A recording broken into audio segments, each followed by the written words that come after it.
Now I'm at the point you wanna be with me. I'm vibing out at a higher frequency, cause everything that I want and I'm gonna be, it's when I wake up, that's when I start to dream. Someone you love is talking down, here is the plan. Let it fall through like a handful of sand. Nothing happens overnight, what you must understand. If you dwell on the bad, then you don't stand a chance. Something you want upset, saying why it ain't mine yet. That's because now you have yet to change your mindset. People don't put their mind to rest while they're so wired. A lot of people go to sleep and wake up tired. Power of positivity and persistence. Say that I can, we'll just sit back and witness. Make an impact when our time is done. Make money, help people, and have lots of fun. Whoa.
Welcome to Office Hours, hosted by legendary sports executive, entrepreneur, and investor David Meltzer, where the brightest entrepreneurial minds in business, sports, and entertainment get together to talk about success, failure, and everything in between. At the end of the day, man, we've got to condition ourselves to make the right choices and give us the power over the external circumstances instead of the external circumstances having power over us. And once you do that, you start to figure out, hey, I can do this, and maybe I can do this, and then your self-esteem grows. The truth is, change can be hard, growth can be scary, but nothing is as hard and scary as being stuck somewhere you don't belong. Take a deep dive into the mind of some of the world's most impactful guests. Growth doesn't come by talking a lot. Growth comes by listening, by learning, by being curious. You'll upgrade your knowledge, your skills, your habits, and you'll upgrade your beliefs, so that you believe that you can do this. You will succeed.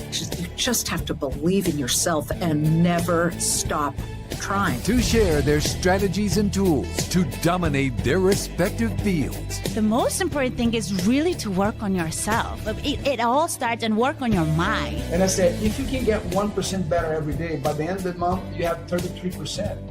Tell me a business you can earn 33% a month. So it's a great investment. I'm not attached to my career, my notoriety, my financial success. I'm not attached to it. I have no self-worth tied up in Gary Vee or Gary Vaynerchuk, the entrepreneur. My self-worth is fully and utterly 100% attached to how I treat human beings. Issue where you save time is that if you really know your why, right, then why are you doing it? Are you doing a career because your parents said that's what success is? David Meltzer hosts Office Hours.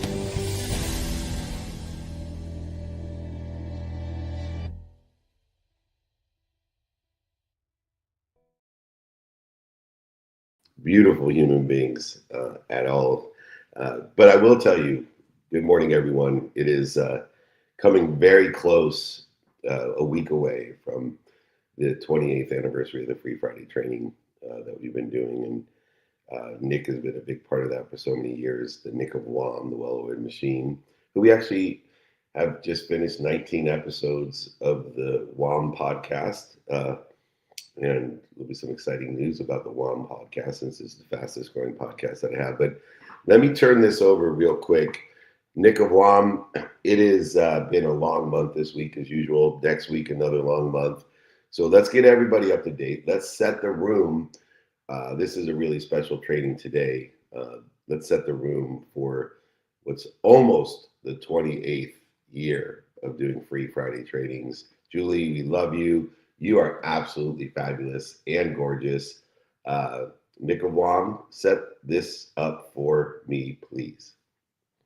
Absolutely, and happy Friday to everybody joining us. Of course, we are live, streaming everywhere for our community, let alone here live in the Breakfast with Champions, the best rooming community on Clubhouse. And I'm very, very excited for the 20th year anniversary. But as you mentioned, we have a very, very special training today. Today's topic is parenting advice I wish I'd received. So, ladies and gentlemen, David is going to guide us for the first 30 minutes of this training, and then we will open it up for Q&A. So as you guys have your questions for David today, of course, if you're joining us online, make sure to put your questions for David into the chat. And if you are live here in the Breakfast with Champions on Clubhouse, if you're already on stage and have a question for David at that time, please just put a note in the room chat, and I'll be happy to pass the microphone over your way. Or, of course, if you're in the audience, please use the hand icon to request to join the stage, and we will, of course, bring you up. Now, two final housekeeping issues before I turn it back over to David to get us rocking and rolling. Number one, as a precursor, if you guys want the guide and exercise for today's training, all you're going to have to do is email David directly, david@dmeltzer.com. And as David mentioned, it is going to be one hell of a month next week. But with that said, we would not be here for a Friday training if we were not inviting but not obligating everybody to come and join us in person. We are on our way to over 200 cities this year alone. And next week, we'd love to invite you to come and join us in New York City, as we are going to be there on Monday and Tuesday, keynoting the Adweek 2025 with Kevin Bacon and Gary Vee and so many others. Then it'll be off to Guatemala for Business Day, then back to Washington, D.C. with our Aspire Business Tour family and Ed Milet, Gary Vee, Mr. Wonderful, and so many more. Then it is off to SoFi Stadium for LA Tech Week, Wisconsin for Family Weekend at Madison, Wisconsin. Go fund yourself filming for the #1 show on Cheddar at Los Alamitos, and then even closing out the month in Viva Las Vegas. Whoa! You forgot we may be able to squeeze in Chicago now. And anyways, let's get off of the schedule. Let's get on to the meat and bones, my brother. Let's rock and roll. It's all yours. No, that's not what I wanted, but that's okay. All right, the floor is alive. Thank you, Nick of WAM. You're incredible. The well-oiled machine that we are. This kid wakes up early. He stays up late, 7 days a week. And I remember when I was his age, when I first started. He's already 5 years into his career. There's nobody that has learned faster, knows more about different things that I've trained. He studies things, he pays attention and gives intention, but he is also the kindest and most generous young man. So kudos to you, Nick. Having a good time with you. This is almost 28 years of training. I decided to do a training on parenting, not to say that the advice here can't be utilized in business, because, for example, Nick is like a son to me, and I'm sure others of you feel like a parent in what you do. I certainly did when I was a sports agent with Lee Steinberg. I felt like I was a babysitter or a parent half the time with some really young, rich children at the time, those athletes and celebrities and entertainers. Lots of challenging times. So I decided that I'd create a training about the advice I wish I would have received about parenting. I have 4 children, and I would love to have had this training. Meanwhile, as Nick had mentioned, this training will be available to everybody, the replay, the exercises, the guides. Just email me, david@dmeltzer.com. Come and join us, as Nick said, at david@dmeltzer.com. So I used to think leadership lived in boardrooms, not locker rooms, until I became a dad. That's when I learned the hardest and the holiest form of leadership happens at home. In the in-between moments that never make a highlight reel, this training is about trading worry for presence, pressure for patience, and performance for purpose. We will reframe parenting from something to manage into a mission to model. Attention over accumulation, consistency over complexity, and love that can't be outsourced or recreated with AI. If we trust that future solutions will emerge, we can stop fixating on tomorrow's what ifs and I will be happy whens, and pour our best energy into the only window our children actually experience, the now, shortening that distance between I am and this is what I want people to think I am.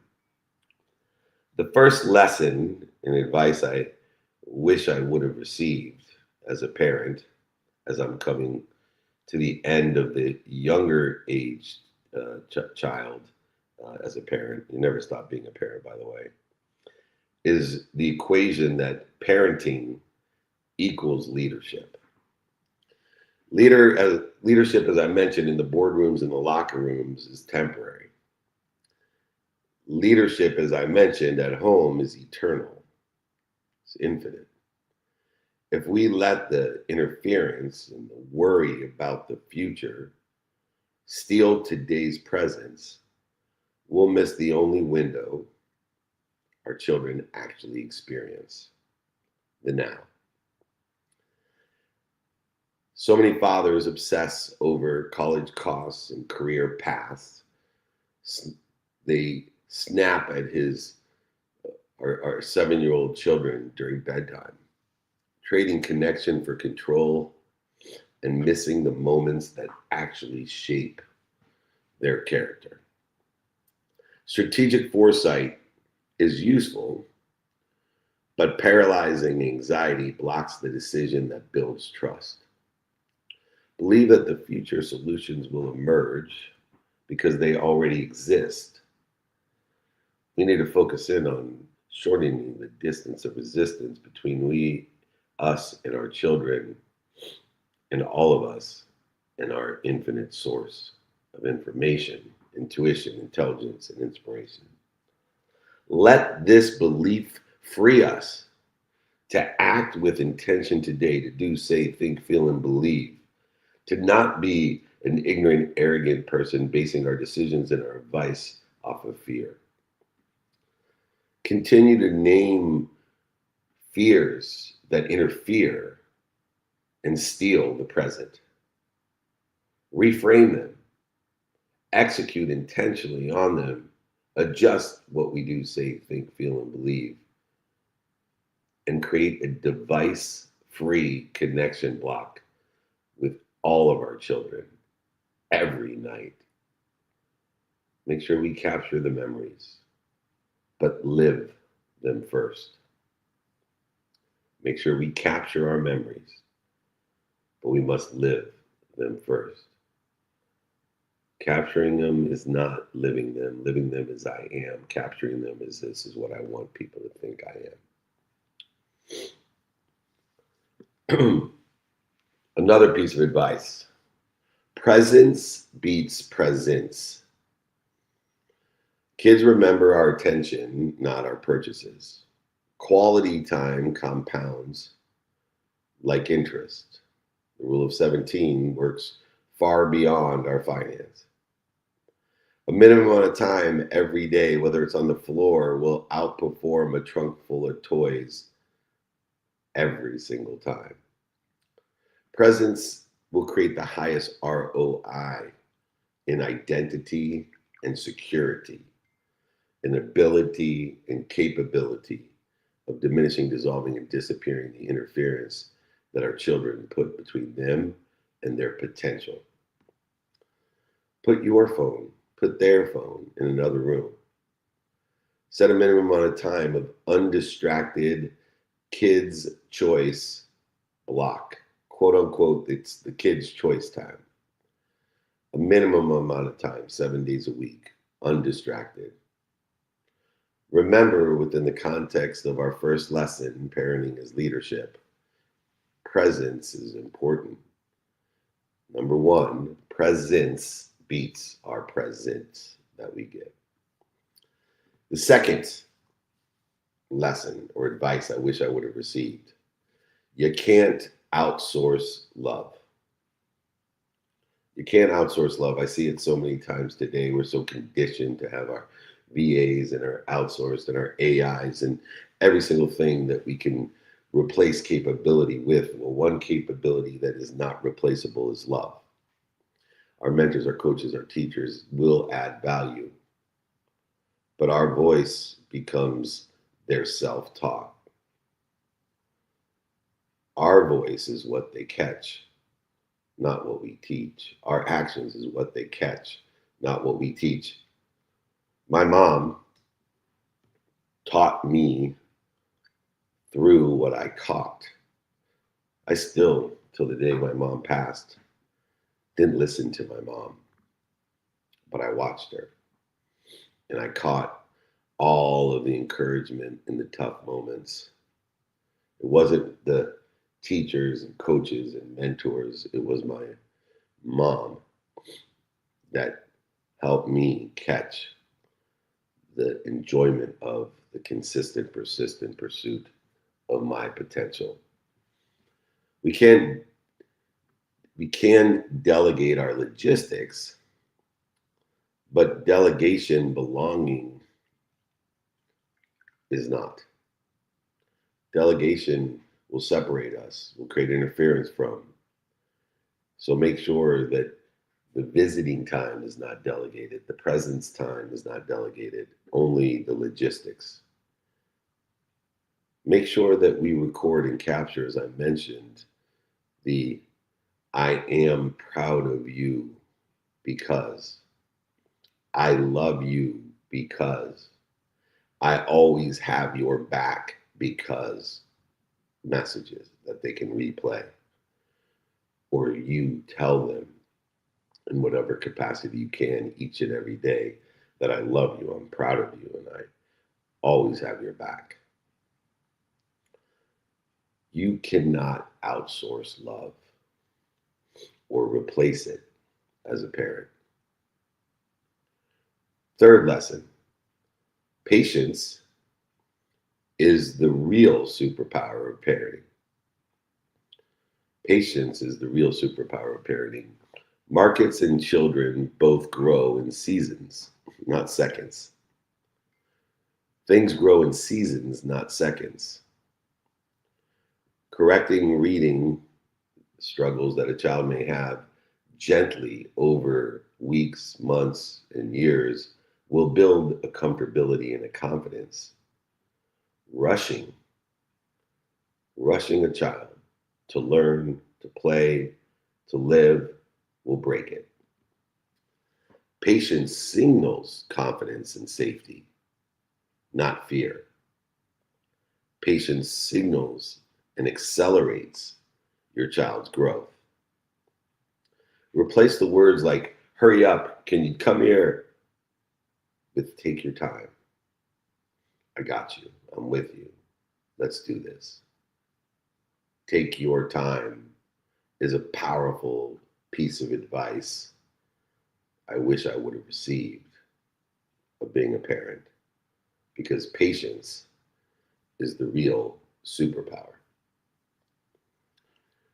The fourth lesson is one I teach but wish I would have utilized as a parent, and it's consistency creates safety. Notice how so many of the pieces of advice evolve around this idea of being ignorant, arrogant as a parent. And what do I mean by that is that there's two types of people. There's humble people that don't know what they don't know, but let you know what they don't know. So those people are humble, ignorant people. And then there's those arrogant, ignorant people, these people that pretend like they know what they don't know, and they will go ahead and create fear. They'll attack you, or at least create fear as well. So the two types of people, the ignorant, humble people and the ignorant, arrogant people, in the ignorant, arrogant people, there's two types of people as well. There's the obvious and the non-obvious. The obvious, ignorant, arrogant people are the ones that say stupid shit to you, right? You stole gratitude. Oh, that's nice.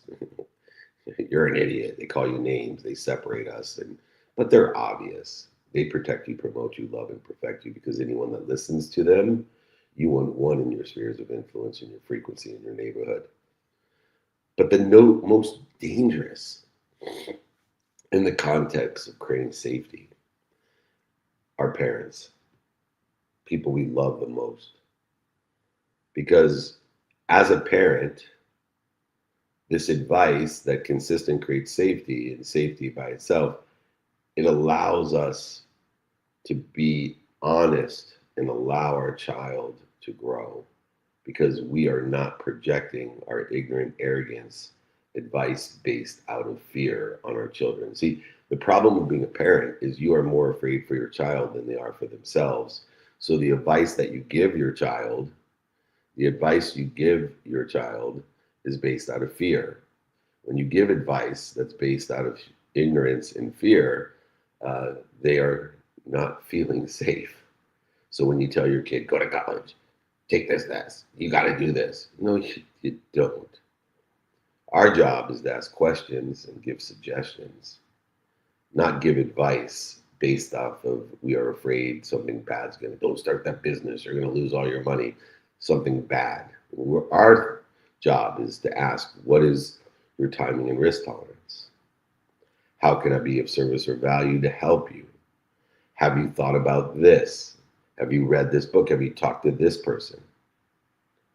These are the things that we're supposed to do to create safety, not to cause fear.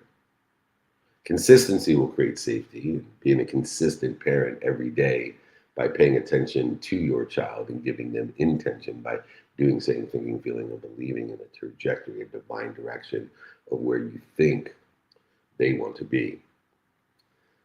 Predictable boundaries will reduce anxiety and drama. The same bedtime, the unwinding routine, yields smoother mornings, as you know, is a big part of my life. Making sleep my number one non-negotiables, as well as my child's. Being the same parent on Monday morning as you are on Sunday night. Be that ignorant, humble parent. Try to be as consistent for them so they can have the consistent, persistent pursuit without interfering with anxiety, fear, worry, anger, depression. Go ahead and choose one boundary and enforce it. Enforce it in a kind manner, in the exact same way for 30 straight days. I would suggest starting with gratitude by asking your children to say thank you before they go to bed and when they wake up. Consistency will clear the interference and create safety, confidence, and comfortability in our children's lives, as well as our elderly parents. The fifth lesson in parenting advice I wish I would have received: model it, don't preach it. Man, I'm a great preacher. Thought I was a great teacher. Thought I was a great parent. I wish I was a great modeler. Children will watch us. They will catch us. If we preach, they will turn us off. Earlier, Julie talked about the ability and frustration she has of what I call waiters, right? There's these listeners out there, the interrupters, they interrupt you. Then you have these waiters, people who wait to tell you what they think. And then there's those people that model it, not preach it. Children will copy our habits, not your lectures. Reading parents raise readers more than rule-making parents. Rule-making parents can actually create rule-breaking children. Be a reader, not a rule maker. Your standards become their ceiling. It's like a meaning of their past. The meaning of our past is what limits our future through the idea that it limits our self-image, and so does our standards. So allow the expansive nature of our standards, our expectations to be managed within the context of modeling for them the possibilities, probabilities, and perspectives in their lives. Utilize visible habits like gratitude and reading and selling and AI and prayer and breath work daily with them nearby. My children know now, and I wish they would have knew, because I didn't have this advice then, what my non-negotiables are every day. I modeled it. A minimum of 7 hours of my sleep, including an unwinding routine. A minimum of an hour a day on my health. A minimum amount of time, an hour a day with my family and relatives. A minimum amount of time on my finance. Every day, 7 days a week. A minimum amount of time on my faith, on the study of relativity and the study of time. Giving them tools to be gracious, forgiving, accountable, and inspired. Model it, don't preach it. The sixth piece of advice I have for being a parent is failure is a gift, only if you frame it right. You know, I have the term dummy tax. It's a way that I frame failure. It becomes an investment in myself.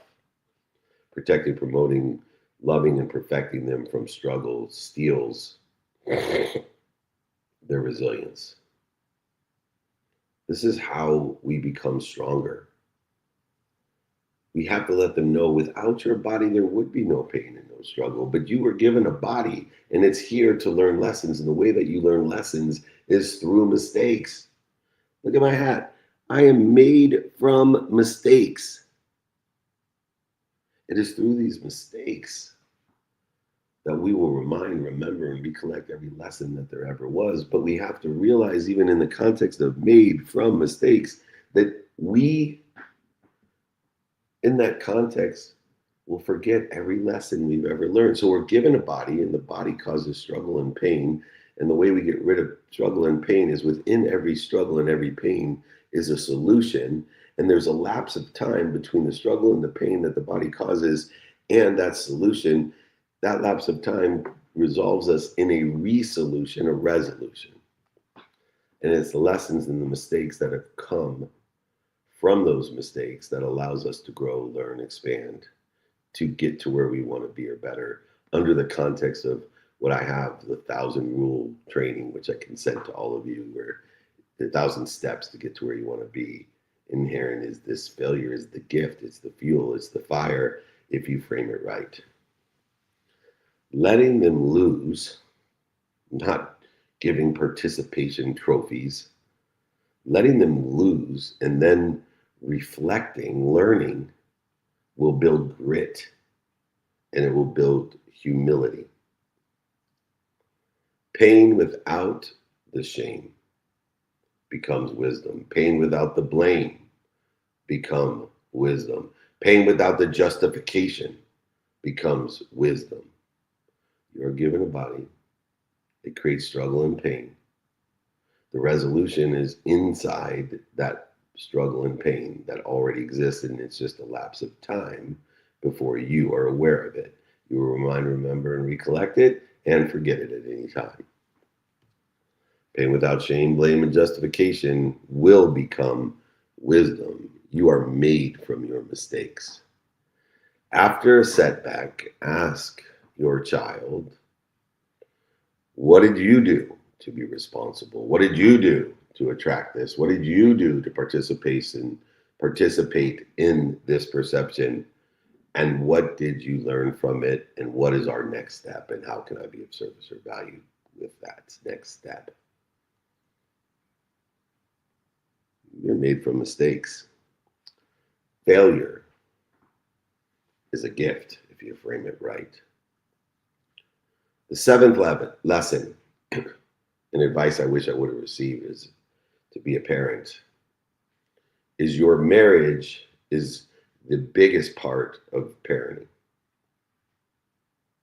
Your marriage, if you are still married, is the biggest part. So don't become unmarried. How you treat your partner, and if you don't have one, how you treat others that are relative to you, will train your children how to love and resolve conflict.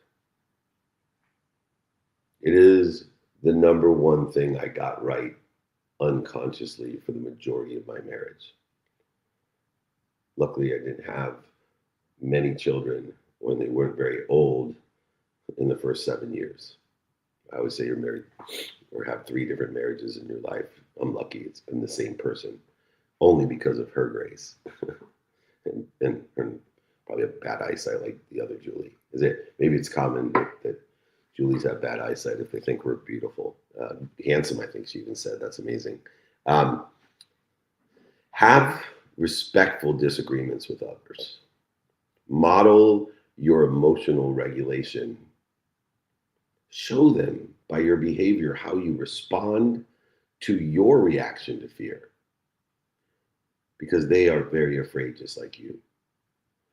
And the ego reacts to that fear with the need to be right, the need to be offended, the need to be angry, upset, anxious, frustrated, angry, depressed, and worried.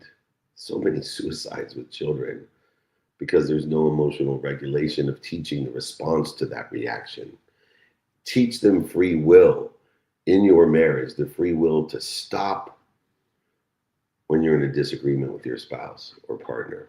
Stop, no matter what is coming through your head. Just the other day, I teach stop, drop, and roll for years. I teach the response to the reaction to fear for years. And just the other day, I got into an argument with my wife of 28 years. I've been married longer than I've been doing the Free Friday trainings. And I said one thing, reacting to my fear of separation, because I was leaving for a week. I said one thing from the reaction, utilizing the normal response of going over my fear, under my fear, resisting my fear, trying to lie to it, cheat it, manipulate it, and deny my fear.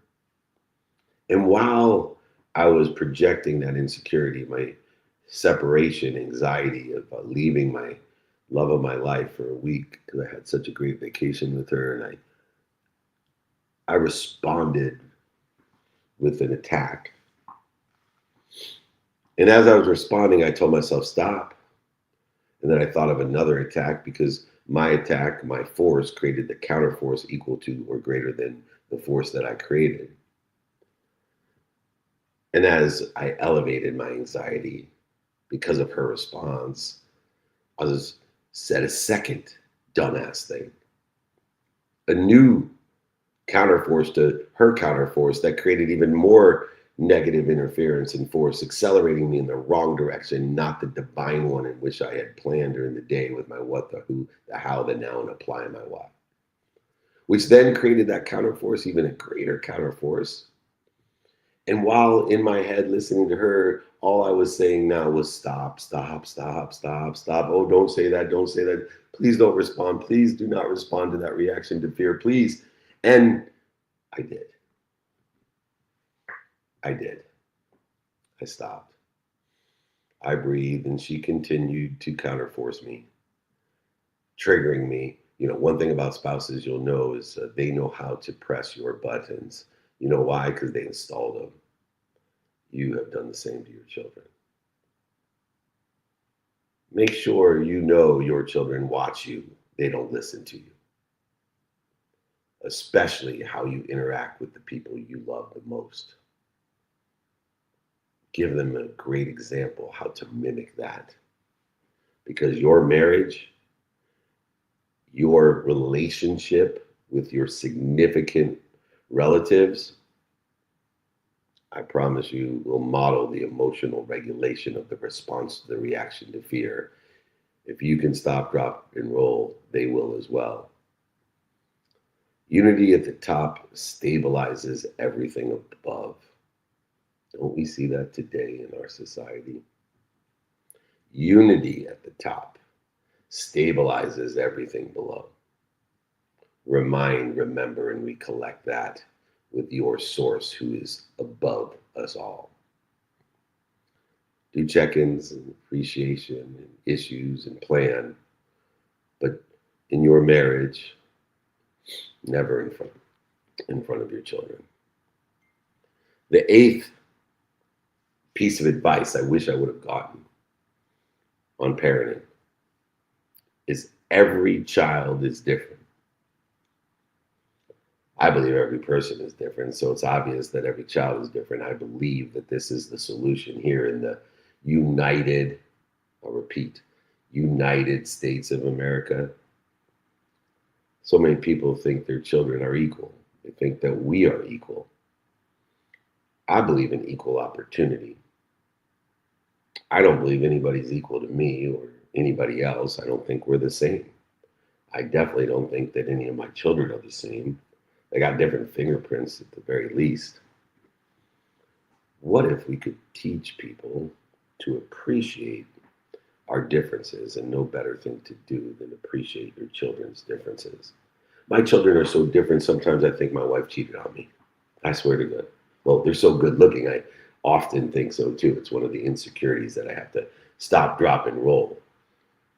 Because they're so beautiful. They're so different.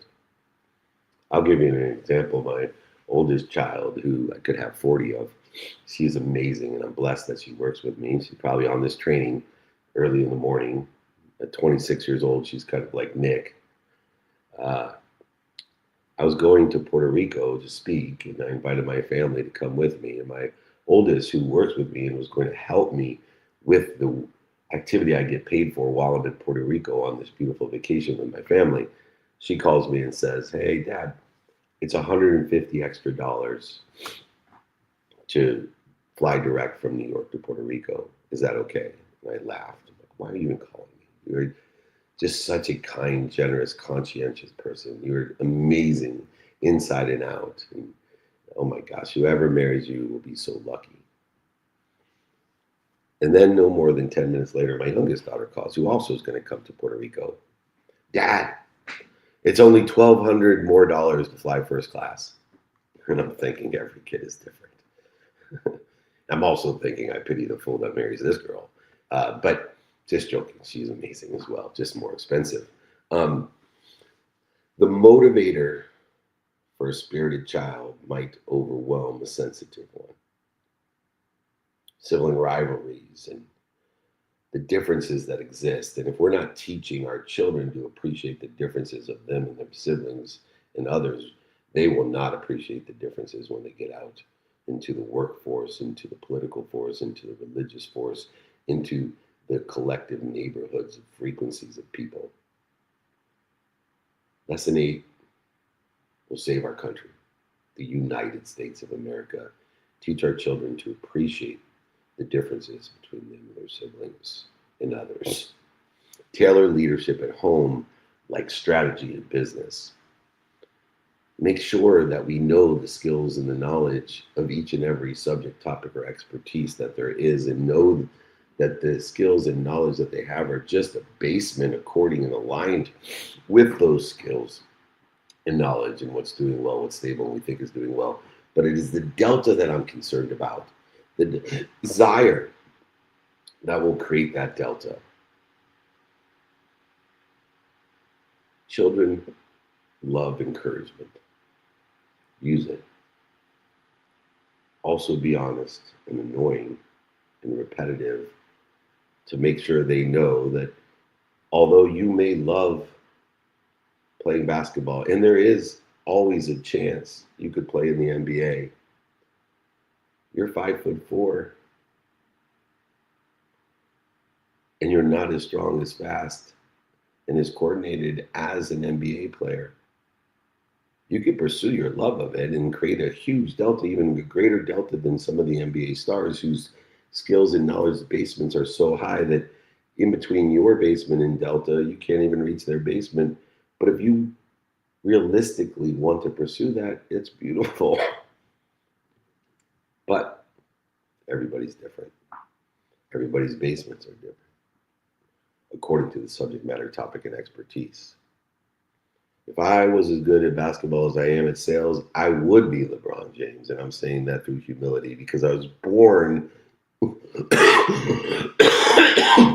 excuse me, with a higher basement.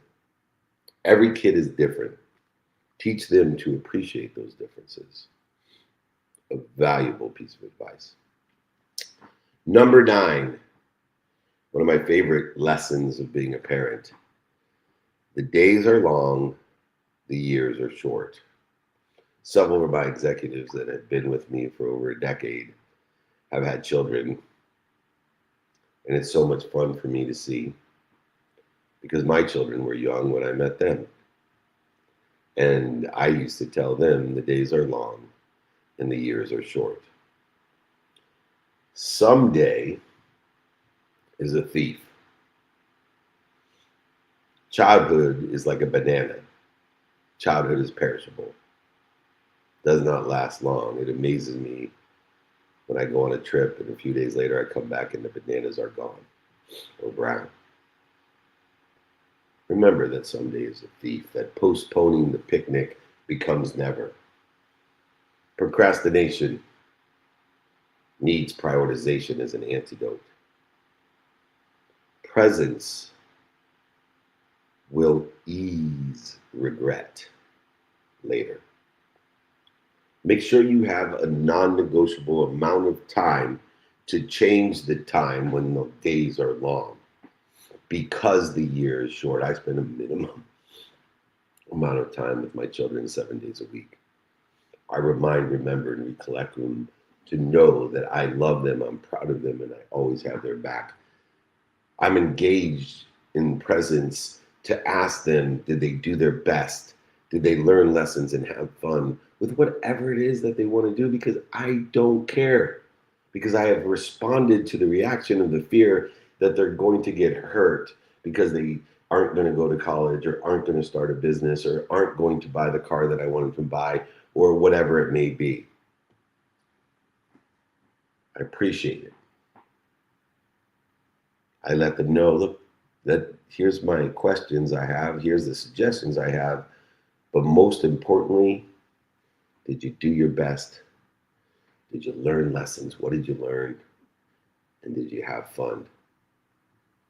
That will allow the days to be enjoyable. And if they're enjoyable, we love long days that are enjoyable. Even if we know we can't stop the years from the perception of feeling like they're short. The last piece of advice I wish I would have received. Your legacy is their launch pad. Your legacy is your children's launch pad.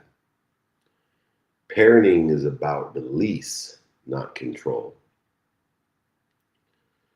Release them to create their own values. Release them to create their own faith. Release them to love. And allow and release that love to outlast your rules, your advice. Equip, don't script. Empower your children to empower others, to empower others. Empower them with values like gratitude, empathy, accountability, and effective communication. Empower them with daily practices like knowing their what, their who they can help and who can help them, their how, their now by prioritizing and being present and applying their why by stopping, dropping, and rolling, stopping the interference between them and where they want to be or better, shortening the distance of resistance with this wisdom and faith. Aim them higher than you. You're not in a competition with your children. It is a thief of joy.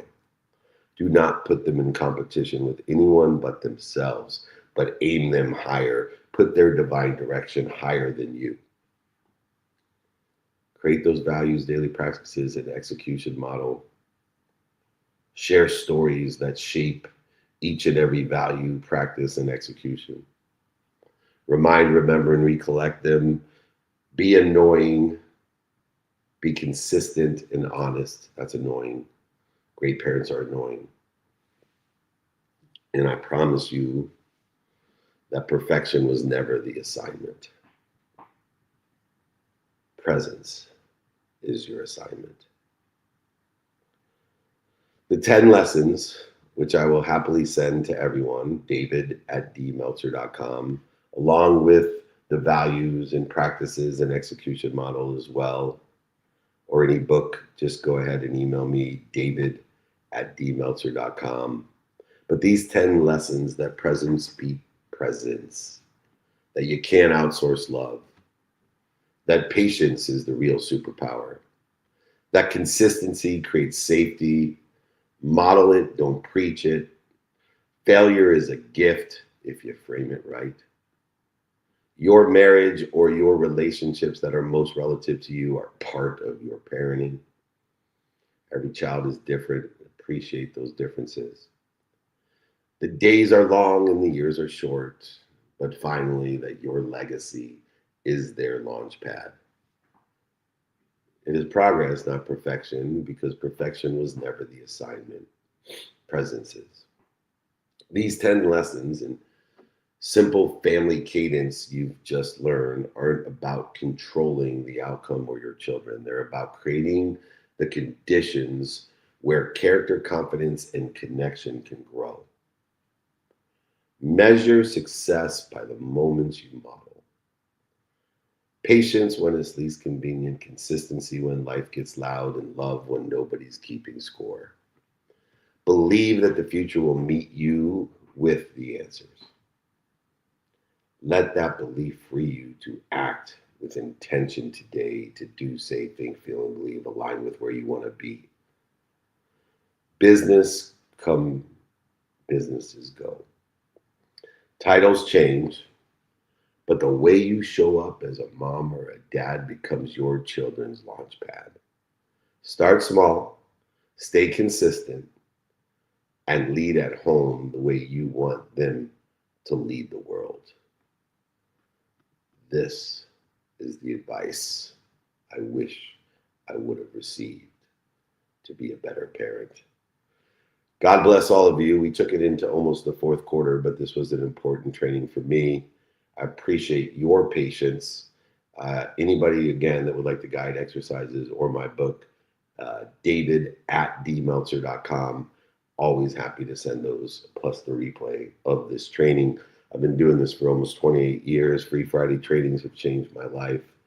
It has blessed me with a community of people that want to help each other and know people that help each other. Higher frequency, a neighborhood of people that will change the world, empower the world. All right, Nick Avois, I'm going to let you run this thing, get some Q&A for me for the fourth quarter. Does that sound fair? Sounds more than fair, and thank you for an incredible first 3 quarters of this training. And it's just a quick reminder for everybody, if you want the guide or exercise from today's training, as well as a copy of David's book, just make sure to reach out to him directly, david@dmeltzer.com. And I want to get right into Q&A. I'll of course go back to our schedule and the invitations, but not obligations, when we close out this session in about 14 to 15 minutes. But in the meantime, we are ready to rock and roll as we have requests. And as a reminder for everybody, if you have your questions for David today, if you're joining us online, just make sure to put them in the chat. And if you're here in the Breakfast with Champions, the best rooming community on Clubhouse, of course, if you're on stage, just put a quick note in the room chat, and I'll be happy to pass it over your way. Or if you're in the audience, just make sure to request to join the stage, and of course, we will bring you up.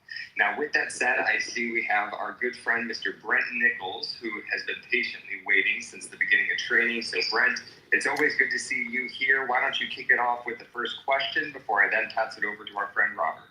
Oh, thank you, Nick. Thank you, David. I really needed this training bad because, we're just, grinding away, business. And, family is super, it's got to be the number one. So, thank you. Really, really thank you for grounding us, as you always do. Anyway, question. When you started this training, you said something, and I really need you to expand on it because it was, super awesome. Live memories first and then, remember them. What is that all about? Because that's the presence that we bring into, raising kids, I think is, the most important part of your training. And I think that was, a really key pillar. So if you could expand on that, David, I'd, really appreciate that. And thank you. Yeah, well, this is a world of capturing, right? I see people are more concerned about taking pictures of their children and food than actually experiencing them, right? So we need to live these memories. You can capture a memory and remind yourself of that memory, but if it doesn't have the frequency, it'll only be there for this is what I want people to think I am, not I am. And it'll create interference and an energy gap between I am and this is what I want people to think I am. And so in a day, in a world of capturing and modifying and amplifying our experiences, especially with our family, then we need to remind ourselves, let's live it first, then capture it. Or figure out a system to capture it while I'm living it, but just don't capture it. Don't just think that I think I am, or this is what I want people to think I am is enough, because it's not. You can't keep trading the worry for the presence, the pressure for the patience, and the performance for the purpose. This has to be the way. And one more thing, my dear friend Brendan, hopefully I'll see you in New York this week when we're there keynoting Adweek and the gala, and we got Gary and Jim Quick and a variety of great people in New York at the beginning of the week. Just remember, put you first. You can't get what you don't have.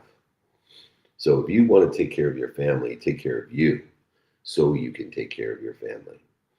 Because eventually you won't be able to take care of your family if you're not getting your sleep, your health in order. Remember, if you're healthy, you get as many wishes for your children that you want. If you're unhealthy, you only have one wish. Thank you, Brett Nichols. It's always a pleasure. What a great pickup. It happened early, so I know you've been here the whole time. That's a really nice thing. Thanks so much. Powerful, man. Powerful, David. Thank you so much. You got it, my brother. Thank you, Nick. Thank you, Nick. Of course. We're going to keep this train rocking and rolling. We have Robert, who is up next with the next question. So, Robert, happy Friday, my friend. I know you are up early here on the West Coast as you're up there in the Bay, but feel free to unmute yourself and keep us going with the next question. Awesome. Thank you so much, Nick. Yeah, David, great topic today. And just to keep it on topic, if you were starting over as a parent, what advice would you give about teaching kids the value of health, food, and nature? I'm building a farm-to-school program and want to inspire families in that direction. Well, I like to make things simple to my children and to other children. And so I asked them, what is the human experience? This linear experience that we're all having, what is it? And where does it start and where does it end? And allowing them to figure out that it's really just about when my heart starts till it stops. So then I'll ask them, well, how do we keep our heart beating so that we're healthy? So that from the time our heart starts till the time our heart stops, the objective is to keep the heart beating and to enjoy that experience. Well, God tells us how to do that. He tells us if we don't breathe, our heart will stop. So let's focus in on the things that will make us breathe better. He tells us if we don't eat, our heart will stop. So let's focus in on the things that we eat to make sure that our heart keeps beating and we stay healthy. It says if we don't drink, our heart will stop. So let's focus in on that. And if we don't move, our heart will stop. And if we don't sleep, our heart will stop. So in explaining the basics, I then can say, well, some of the things that we're doing are creating interference between us and our heart beating. It's aggregating, accelerating, and compounding in the wrong direction. And things happen very slowly with our health. And then all of a sudden, things happen very slowly in business and all of a sudden. And so let's shift our intention. Let's start doing, saying, thinking, feeling, and believing the things that are going to allow us to have our heart beat longer and better, stronger. And I think you created the solution. A farm-to-table solution for children will exponentially create outcomes that they desire. So the things we do as children have a greater impact on what we do as it gets older, like saving, like eating right, drinking right, moving right, sleeping right, thinking right, breathing right, all of these things. So for me, what you're doing, Farmer Rob, is so essential. And we need, as parents and as teachers and as mentors and as coaches, is to remind people what the human experience is and where it's bookend and what our priorities should be to sleep, to eat, to breathe, to drink, and to move. And I certainly appreciate. Where can people go to support you? This is a really important cause, Farmer Rob. Where can we go to support you? Well, my Instagram I use a lot is EC_organic. I'm on there mostly. We are building a website out in the next few months over the winter months. But I will be keeping some updates in there. We have a grant program where we're just trying to raise money to on our cost share portion. But the state of California has given us $350,000 to scale and hire people, and the farm could always be support. Awesome. Thank you, David. Thank you. Keep up the great work. All right, Nick Awam, we're still partying on. Give us the next guest. Absolutely. It is time to get swifty with Mr. Brian Swift. Brian, it's always good to see you here. Thank you for always being engaged and showing up. Why don't you keep us going with our next question? Well, thank you for the opportunities. It's always a great learning experience. So I know these things all these things are so critical for us as parents to really model them. Any insights is to which I'm always trying to get my arms around, the patience. How do we be more patient? And the other rule where you said it comes in seasons, not in moments. How do we teach that? How do we try to get that to our kids, that things don't come as quick as they want? They kind of come on God's time, not our time. Yeah, I use a diagram, and I created the 1,000 steps. So when my children tell me I want to play college football, or I want to start a business about this, I show them the 1,000 steps. I say, see, it's going to take you 1,000 steps to get there, my love. These 1,000 steps right here, you see them?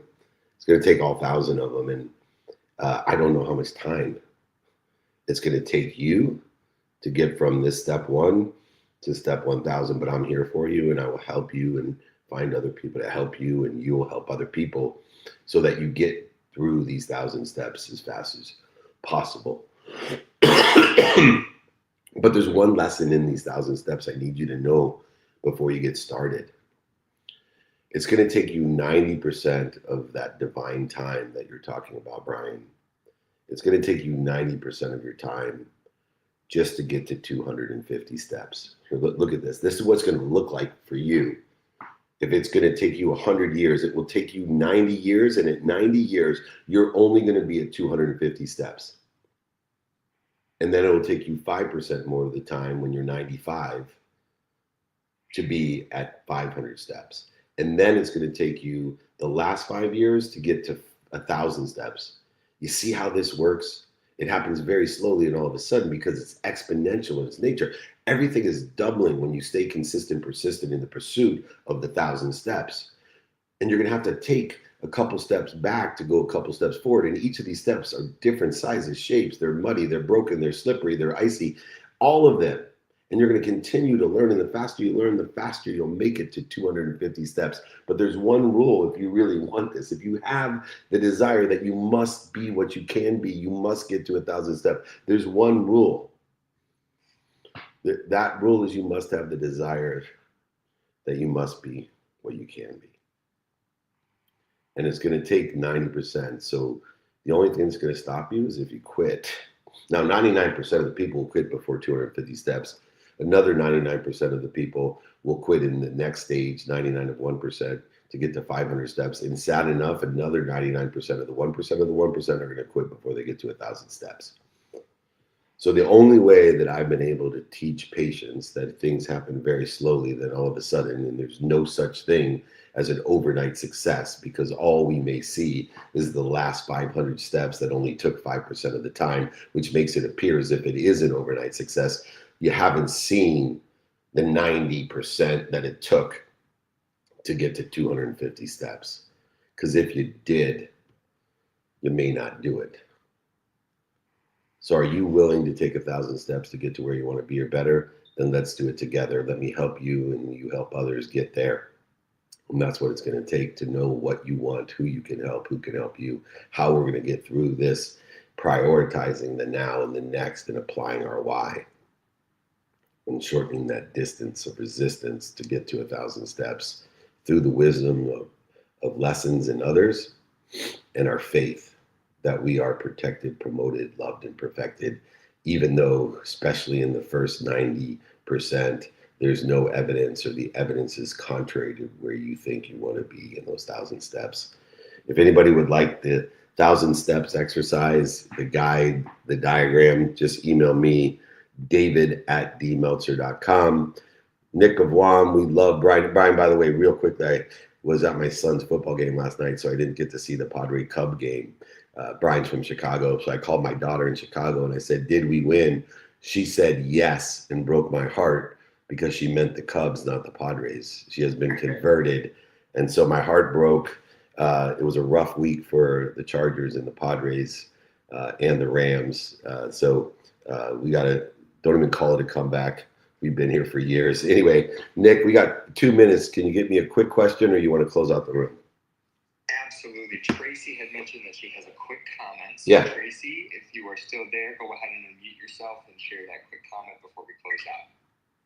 Yes, I'm still here. Thank you so much. Hey, Dave and Nick. This has been absolutely incredible. Just a really quick comment. I absolutely love what you said, Dave, about those 3 questions that you asked your children. Did you do your best? Did you learn lessons? Did you have fun? I just love that. Thank you. Having that dialogue with your children, I just think that's so important because, you know, they do want our time and attention, even if we don't think they do. So I just want to thank you for sharing that. That was very impactful. Well, it's changed my life as a parent because it stopped me from dictating or controlling what they were doing. It was, they would say, Dad, could I do this? Sure. As long as you do your best, learn lessons and have fun. Or it allowed me to be engaged in things that they didn't like doing, you know, like studying Spanish. Did you do your best? What did you learn? Did you have fun studying for that test, taking that test? It puts their mindset into a different place that you can learn to love what you don't like or love about what you love. And you can learn to love what you don't like or love about what you don't like or love as well. That's the key to life, the meaning that we have, and the power to give meaning to everything we see. All right. Thank you so much, everyone. This has been the advice I wish I would have gotten or received. Great parenting advice that can be utilized in professional and personal capacity. We are all parents to somebody, I promise you. Nick of WAM, sometimes I feel like your father, although I'm not, and I'm proud when people ask me, is that your son? And I say, I wish. You are everything I hope Miles becomes when he's 25 years old. Thank you. And I've been told how handsome you are as well, so that fits wonderfully. It's 7 o'clock, Nick. Close out the room. You made my day, Mr. Meltzer. So thank you. And as always, Thank you, everyone. We are here always. Come and join us. We'll be in New York, Guatemala, and DC. Ed Milet, Gary Vee, Jim Quick, the Aspire crew. We got Ad Week. There's so many amazing people. Come and join us next week, New York, Guatemala, Washington. The next week, LA, Chicago, Miami, Wisconsin. We're switching that around. That's not Gigi's fault. That all changed last night. So we're always adding cities into the groove. That's how you get to 200 cities. We're ahead of schedule, by the way. If you're worried, don't be. If you want to be alerted to where we're going to be, if you want to be invited to where we want to be, we do interviews, meetups, holding court, speeches, VIP dinners, diamond lunches. All of those are available in all the cities that we do. Just text me if you want to be invited or alerted. I actually use the alerting system because of situations like this. It's constantly changing and we're adding more cities. 949-298-2905. 949-298-2905. Remember, you can get all the guys' exercises in my books. You can get the 1,000 steps training or exercise as well. david@dmeltzer.com. You can see scrolling on the bottom, we are throughout the season pre-ordering my Super Bowl launch. So at the Super Bowl, we'll be launching my biggest book of all time, the best title that I've ever come up with. It is a wonderfully positive book, even though the title is very marketing oriented. It's the best title I could come up with. Don't do business with dicks. Don't do business with dicks.com. Go ahead and pre-order your copy now. We love it. Remember, everybody, be more interested than interesting. Be kind to your future self and do good deeds. Hit it, Gigi. Welcome to Office Hours, hosted by legendary sports executive, entrepreneur, and investor David Meltzer, where the brightest entrepreneurial minds in business, sports, and entertainment get together to talk about success, failure, and everything in between. At the end of the day, man, we've got to condition ourselves to make the right choices and give us the power over the external circumstances instead of the external circumstances having power over us. And once you do that, you start to figure out, hey, I can do this, and maybe I can do this, and then your self-esteem grows. The truth is, change can be hard, growth can be scary, but nothing is as hard and scary as being stuck somewhere you don't belong. Take a deep dive into the mind of some of the world's most impactful guests. Growth doesn't come by talking a lot. Growth comes by listening, by learning, by being curious. You'll upgrade your knowledge, your skills, your habits, and you'll upgrade your beliefs so that you believe that you can do this. You will succeed. You just have to believe in yourself and never stop trying. To share their strategies and tools to dominate their respective fields. The most important thing is really to work on yourself. It all starts and work on your mind. And I said, if you can get 1% better every day, by the end of the month, you have 33%. Tell me a business you can earn 33% a month. So it's a great investment. I'm not attached to my career, my notoriety, my financial success. I'm not attached to it. I have no self-worth tied up in Gary Vee or Gary Vaynerchuk, the entrepreneur. My self-worth is fully and utterly 100% attached to how I treat human beings. Issue where you save time is that if you really know your why, right, then why are you doing it? Are you doing a career because your parents said that's what success is? David Meltzer hosts Office Hours.